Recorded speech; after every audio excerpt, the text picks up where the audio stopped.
जय हिंद दोस्तों, स्वागत करता हूं आपके अपने YouTube चैनल एग्जाम टेक में। तो कैसे हैं आप सब? उम्मीद करता हूं ठीक ही होंगे। तो चलो यार, आज की इस वीडियो को स्टार्ट करते हैं और बात करते हैं अपने टॉपिक के बारे में, हमारा पढ़ाई में मन क्यों नहीं लगता। बहुत सारे स्टूडेंट्स हैं जिनका पढ़ाई में मन नहीं लगता और वो पढ़ाई से दूर भागते हैं। ऐसा क्यों होता है, आइए समझने की कोशिश करते हैं। देखो यार, ऐसे बहुत से रीजन हैं जिनकी वजह से हमारा पढ़ाई में मन नहीं लगता या बहुत कम लगता है। पहला रीजन हो सकता है कि फोकस की कमी। अक्सर हम जो पढ़ रहे होते हैं उस पर हम ठीक से फोकस नहीं करते। मतलब कि जब हम मैथ्स पढ़ रहे होते हैं तो मन में इंग्लिश चल रही होती है और इंग्लिश के टाइम मैथ्स। ध्यान रखिए कि एक टाइम में सिर्फ एक जगह ही मन लगाएं तो रिजल्ट 100% मिलेगा। आपको पता ही होगा, यदि हम सूर्य की किरणों को भी लेंस से किसी कागज पर फोकस करें तो कागज जलने लगता है। तो ये है फोकस की ताकत। सो आगे से जो भी पढ़ें पूरा ध्यान वही रखें।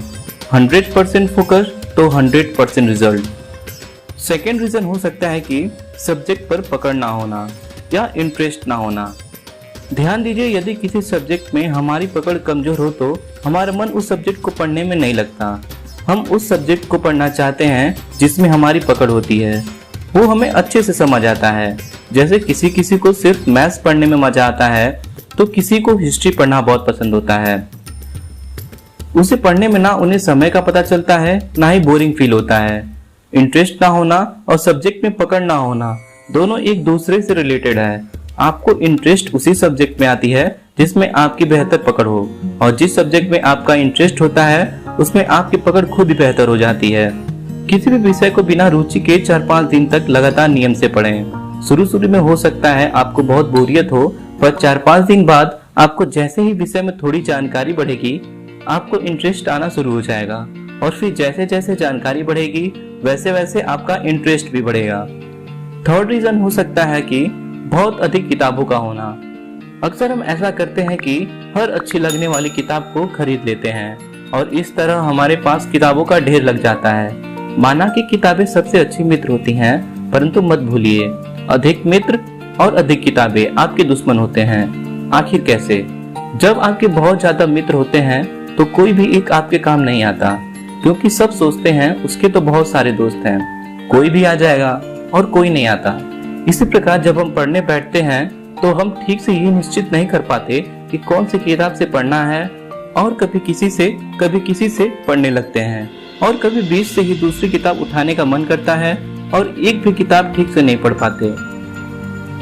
इससे बचने के लिए आप सिर्फ जरूरत की किताब ही खरीदिए। एक बार में आप निश्चित किताबें चुन लें तथा बाकी किताबों को उठाकर रख दें। फिर उन्हीं किताबों को पढ़ें तथा दूसरी किताबों के बारे में तभी सोचें जब पहली वाली पूरी हो जाए। फोर्थ रीजन हो सकता है कि कोई फिक्स गोल ना होना। क्या आपका कोई निश्चित लक्ष्य है या आप यूं ही पढ़े जा रहे हैं? ये उसी प्रकार है जैसे आपको पता ही नहीं जाना कहाँ है और चले जा रहे हैं। जब लक्ष्य निर्धारित ही नहीं होगा तो मंजिल पर पहुंचेंगे कैसे? ऐसे में आप ये तय ही नहीं कर पाते कि आखिर आपको पढ़ना क्या है, क्योंकि आप तो सारी किताबें पढ़ना चाहते हैं, और चूंकि सभी परीक्षाओं का पैटर्न अलग अलग होता है इसलिए आप किसी भी एक को ठीक से नहीं पढ़ पाते और आपका मन उचटता रहता है। कभी ये एग्जाम आया तो ये पढ़ लिया और वो एग्जाम आया तो वो पढ़ लिया। तो अगर आपने अब तक अपना लक्ष्य निर्धारित ही नहीं किया है तो ये काम सबसे पहले कीजिए, फिर देखिए आगे का काम आसान हो जाएगा। फिफ्थ रीजन हो सकता है कि ध्यान भटकाने वाली चीजों को पढ़ते समय अपने आसपास रखना। आज के डिजिटल युग में हम हर समय टेक्नोलॉजी जैसे मोबाइल फोन, टैबलेट, लैपटॉप इत्यादि से घिरे रहते हैं। इन सब में भी खास तौर पर मोबाइल फोन, इस पर कुछ ना भी आया हो तो भी थोड़ी देर बाद उसे देखते रहते हैं। पढ़ाई करते समय इन सभी सामग्रियों से दूरी बना लें, हो सके तो फोन ऑफ कर दें, इससे आपका ध्यान नहीं भटकेगा। लेकिन जरा रुको यार, क्या ये कहना सही है कि टेक्नोलॉजी से हमारा ध्यान भटकता है? जरूरी नहीं सबके लिए ध्यान भटकाने वाली चीजें एक ही हो। यह हम पर डिपेंड करता है कि हमारा ध्यान किस व्यक्ति या वस्तु की वजह से भटक रहा है। बहुत सारे छात्र ऐसे भी हैं जिन्होंने अपना सिलेबस अपने मोबाइल और लैपटॉप से ही पूरा करके नौकरी हासिल की है। टेक्नोलॉजी का यूज हमारे हाथ में है, इसका सकारात्मक यूज करना है या नकारात्मक यह हम पर डिपेंड करता है। इस लॉकडाउन में टेक्नोलॉजी का बेहतर यूज करने का अवसर शायद हमें और कभी नहीं मिलेगा। हमेशा टेक्नोलॉजी का सकारात्मक यूज करें और आगे बढ़ें। बहुत सारे स्टूडेंट्स का यह भी एक्सक्यूज रहता है कि पढ़ाई करते समय नींद आती है।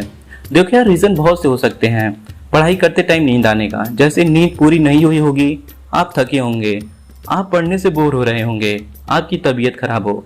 लेकिन मेन रीज़न भोजन करने के तुरंत बाद पढ़ने बैठना है। भोजन करने के तुरंत बाद कुछ लोग आलस व नींद महसूस करते हैं और वो सोना चाहते हैं। हालांकि इसमें कुछ अप्राकृतिक या बुराई नहीं है, फिर भी कुछ ऐसा रीजन है जिससे भोजन करने के बाद ही बॉडी आराम मांगता है। भोजन का हमारे बॉडी और दिमाग से गहरा संबंध है। आप क्या खाते हैं, कैसे खाते हैं, इससे शरीर पर गहरा असर पड़ता है। कुछ भोजन ऐसे होते हैं जिससे शरीर को पर्याप्त एनर्जी मिलती है, हमारा शरीर और दिमाग एक्टिव बनता है। ऐसे भोजन को वेकर्स मतलब जगाने वाला कहा जाता है, जैसे चाय, कॉफी, फ्रूट्स या विभिन्न प्रकार की एनर्जी ड्रिंक्स। जबकि कुछ ऐसे भी भोजन होते हैं जिससे सुस्ती एवं आलस आता है, इसे स्लीपर्स कहा जाता है, जैसे मिठाई, पनीर, दाल, चावल इत्यादि। तो कोशिश करिए पढ़ने से पहले वेकर्स भोजन ही खाएं।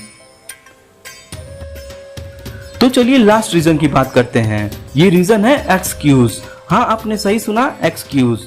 कुछ लोग पढ़ाई से खुद को दूर ले जाने के लिए एक्सक्यूज देते हैं, जैसे पढ़ के क्या होगा, पढ़ के कोई राजा बना है क्या। अरे यार, ये कितना आयरनी है ना खुद में। असल में ये एक बहाना है पढ़ाई ना करने की, ये एक सेल्फ मोटिवेशन है किताबों से दूर रहने की। हाँ यार, पढ़ लिख के कोई राजा नहीं बना है और आज डेमोक्रेसी है भारत में, आपको राजा बनने की कोई जरूरत ही नहीं।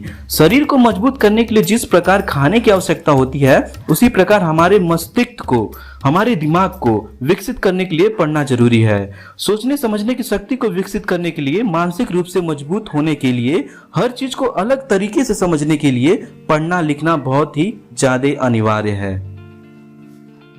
अंत में इतना ही कहूंगा, आप अपना गोल निर्धारित करिए और अभी से तैयारी में लग जाइए।